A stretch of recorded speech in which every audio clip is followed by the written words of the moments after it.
Let's see, do we got anything coming in here? Oh, we got some people. Hi. I don't know if this is working because I had to redo the stream like 6 or 7 times. According to the speed test, I have a pretty decent connection here at the hotel. But according to YouTube, it says very poor connection. So,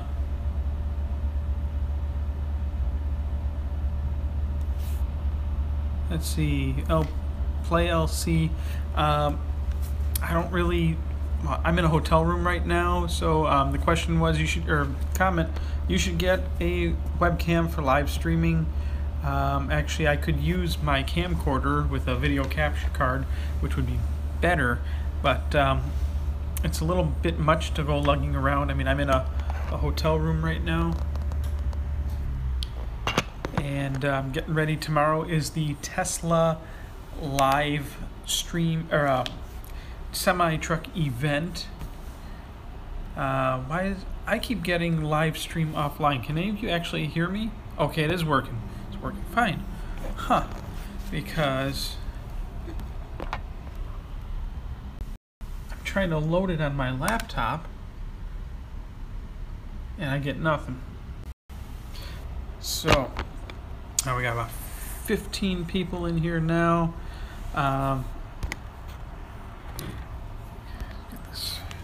Now I actually, I'm going to wait just a few more minutes, and I actually have Overdrive magazine here. I get an industry magazine, and they have an article about the Nikola semi-electric semi-truck. So I'm just gonna hold out, if you guys can, for a few more minutes. I'm gonna post on my Facebook page. I got nothing showing up on here. I wonder if it's different when I do it from the phone compared to, because YouTube's saying live stream offline still, even in my account. Maybe the phone, doing it through the phone is different than doing it through a whole production setup. Well, I might as well just go at it. Just pretend for a moment you're all, gotta get comfortable. You're all kindergartners, and I'm gonna read you a story. I just thought this was interesting, and I wanted to do a live stream just to make sure things were working before the semi-truck event. And yes, I know I'm running on, and that's because I'm trying to wait for a few more people to join. We only got 13 people on the live stream. I was hoping for, 30 or 40, so they can watch the rerun.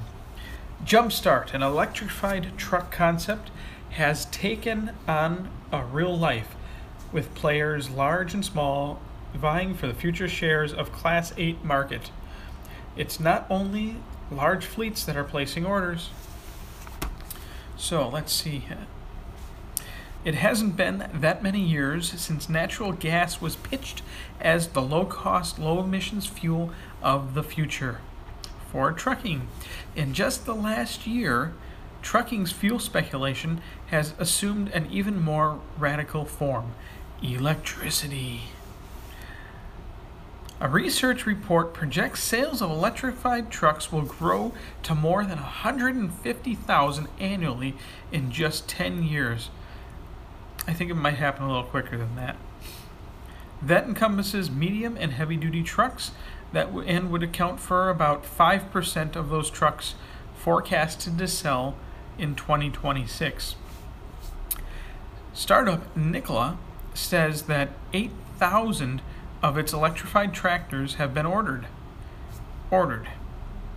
That's like saying Tesla has 500,000 orders for the Model 3. More than 1,000 of the prospective buyers are owner-operators, according to the company. Given that no electric Class 8 vehicle exists for immediate sale today, selling 150,000 annually within 10 years would be remarkable. Obviously, they're leaving out the Elon Musk factor and things. That would outpace sales growth so far in the still fledgling electric passenger car segment, which has grown steadily since its introduction in 2011. We're going to jump around a little bit. Traditional truck makers focus on short haul. So because there's no infrastructure out there yet for the long distance, and it all comes down to why Tesla is so successful. It's because Tesla has the infrastructure, now not quite yet for the semi-truck, at least not that we know of, but it might. Tesla does a lot of stuff without us actually knowing about it. And very bad connection again, crap. But now here's what kind of gets me is Nikola's version, the Nikola 1, will be a fuel cell electric semi-truck. So it's pretty much actually going to be hydrogen. And we all know Elon Musk's feelings on hydrogen. And it's supposed to output about 800 volts of electricity, some of which will power auxiliary functions such as heating and air conditioning and inverters. Oh boy. Projected savings of hydrogen-powered electric drive. I just don't see savings. But they did mention Elon in here, in Tesla. Tesla boss Elon Musk promises a spry Class 8 electric tractor that can meet demands of heavy-duty trucking. The company says it will unveil the rig in September. Well, we all know it's November. Of course, got that. And they talk about torque. The Nikola is supposed to have 1,000 horsepower. Yeah, the feed's breaking up. That's what I'm afraid of. I mean, the Wi-Fi here seems to be just fine. I don't know what is going on. Well, I'll just cut it short. I got a few other tricks up my sleeve for tomorrow for the event. But the last time I live streamed was at the Model 3 delivery event, and worked pretty good out there, but there's a lot less people. Now, here's a major boondoggle, if it's gonna focus at all.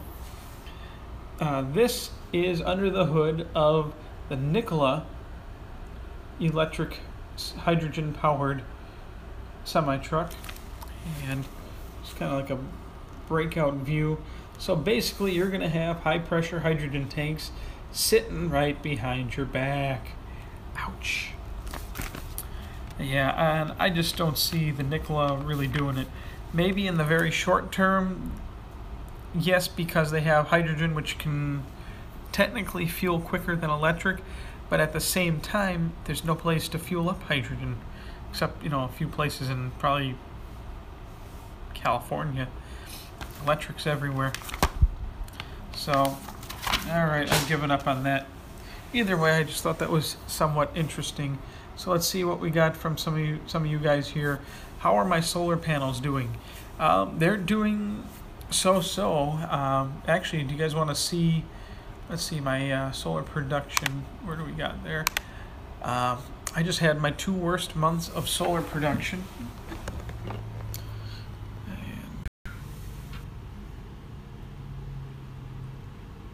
So 104.66 kilowatt hours this month for November.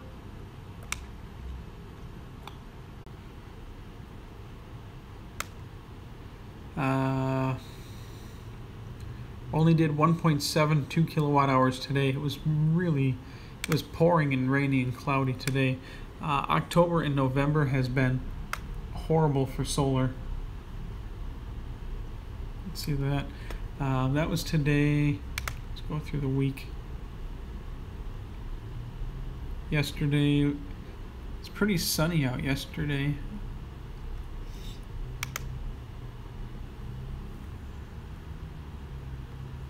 Here we go. It's actually pretty sunny out yesterday, but I only for a little while. 6.61 kilowatt hours yesterday.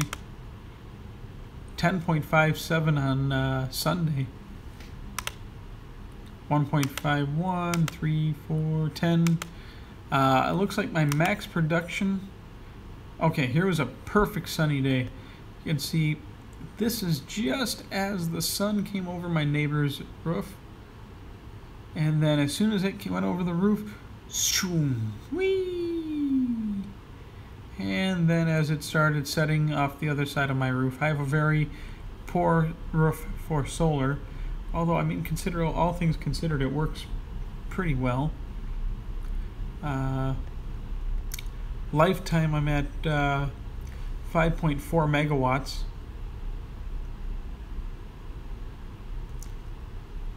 So for the year, I'm doing pretty good for the year. I have about 5.9 to 6 kilowatt hours worth of kilowatt worth of solar on my roof, but because I have an east to west facing roof, it's not ideal, but it works. The most I've ever hit was 5 kilowatt was the maximum on the sunniest, brightest day that I've had so far. We can actually go back. I got all the history from the months. Or is this weeks? Is this weeks or months? Months. Oof. This isn't right. Oh, this is going by the day. That's just this month. Okay, here we go.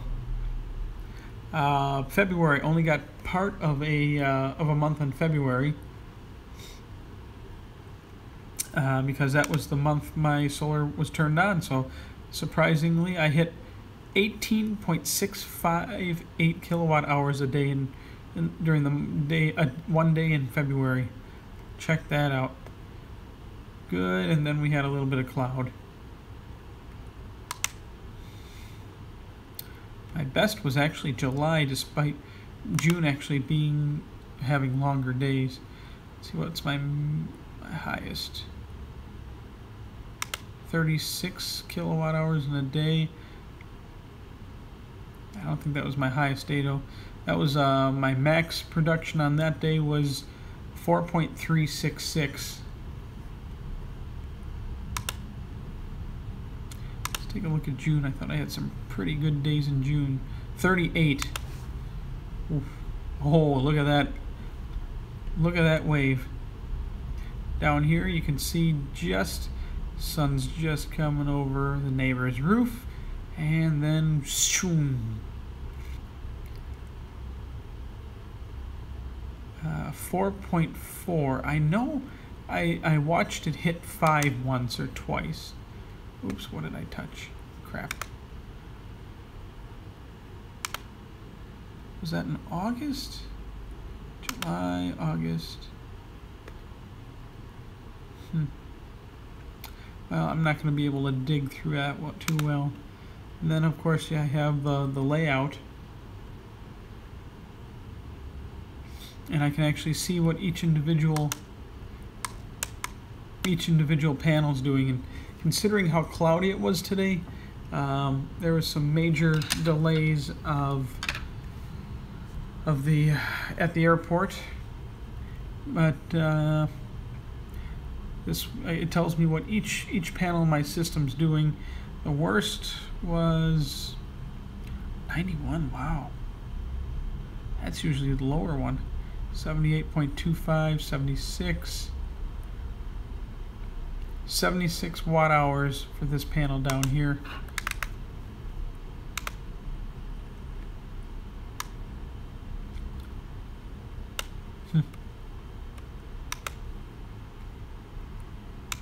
Down here, here's my inverter. Solar Edge SE 7600. Let's see. Well, even though it's nighttime, my panels are still generating power. They're putting out 2.25 volts. Not enough to actually do anything. Or at least not enough to allow the inverter to actually, I mean, if it was actually able to backfeed into the grid, I'd be looking at like maybe 2 or 3 watts. But hey, that'll run Gene and Vincent's nightlight, right? Every little watt counts. Charts. What's this? Oh, that's kind of neat. I never play around with the computer version, the web browser based.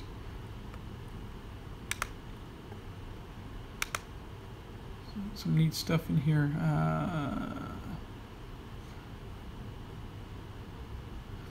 I've apparently offset 8,364.27 pounds of CO2 with the equivalent of 2,067 trees. So, okay. Well, we tried it. Internet connection apparently is not cooperating, but I found a VPN app that I can install, and I did not use this the last time, but I think I'll give it a try again during the day tomorrow. And what it will do is it will take both a Wi-Fi connection and a cellular connection, and all the data sent to their VPN servers is duplicated. It duplicates everything sent, one copy through Wi-Fi, one copy through cellular. And since Tesla will have Wi-Fi at the event tomorrow, it takes the bits and pieces from whatever source that's making it through in order to get the fastest connection. It's not really bonding. I think I would prefer if the connection would bond, so it'd take both connections and make it seem like one giant one. But in this way, at least it's kind of like redundancy. So say the cellular dropped out, too many people sending their selfies at the event, but the Wi-Fi is okay. So those packets will go through Wi-Fi, the other packets will go through cellular. It goes through whatever one is better at the time. So give that a try tomorrow during the day, because the event, we can't even get in the doors until about 7 p.m. That's when the doors open. And so I got a whole day to kill tomorrow, and I'm still waiting for my roommate to show up. So he'll be here. What time is it now? 9:21. His plane will probably be landing in about another hour. He got delayed due to weather. I got bumped off my flight due to weather, but I'm flying standby. So if there's no other questions for now, for those of you that have not yet, I guess there's only 6 people here, but make sure you sign up for my Facebook page, as I will be able to do more pictures and photos through the Facebook page before I start doing the event stream. So that's it. I am really tired because in Milwaukee it's actually 11:21, and I was up at the crack of dawn to drive to Chicago to get to my first flight, which I was then bumped off of. So thank you, everybody. Have a great night, and I will talk to you all again soon. Oh, and I was down in the lobby getting my free cookie and a cup of tea. How do I look with that mustache? Not quite me. But saw this USA Today, and I'm going to do a video on this instead. Hyperloop is coming to downtown Denver. So I got to read through. I haven't had a chance to read through this yet. But page 2B, the article. That'd be kind of cool. Hyperloop going through the mountains. Wow. They got...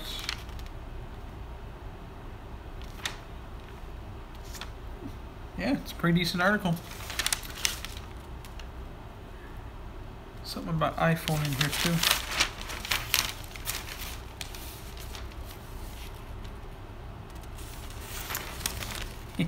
Cute.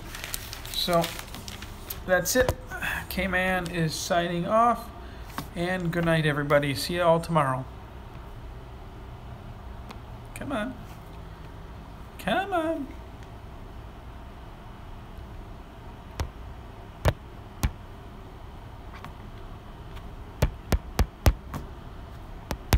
Don't Don't tell me my phone is crashing. Come on.